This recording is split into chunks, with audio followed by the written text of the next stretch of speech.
Although Indiana led 10-0 at halftime of the College Football Playoff National Championship, Hoosiers coach Curt Cignetti was far from satisfied.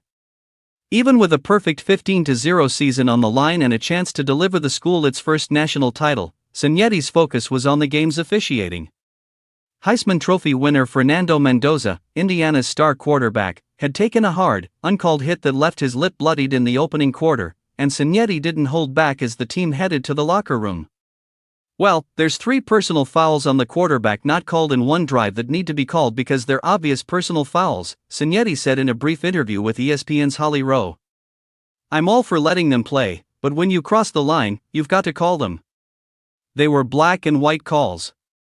Mendoza was targeted repeatedly in the first quarter, with at least 2 late hits drawing attention, one of which ESPN commentators described as an uncalled targeting play. Despite the pressure and rough treatment, Indiana's offense managed to respond. On their first scoring drive, Mendoza and the Hoosiers entered the red zone, but after being slowed by the hits, they settled for a field goal. Defense dominated the early going. Miami made it clear they intended to test Mendoza at every opportunity, and Indiana's defense rose to the challenge.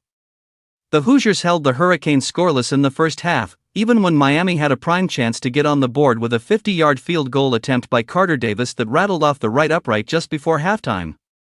Indiana's lone touchdown of the first half came in the second quarter on a 1-yard run from tight end Riley Nowakowski, who stepped in at fullback. The play was emblematic of the Hoosiers' approach: disciplined, opportunistic, and relentless. Every drive and defensive stand carried the weight of a season-long story, a team proving that a program once defined by losing could not only compete but dominate on the biggest stage.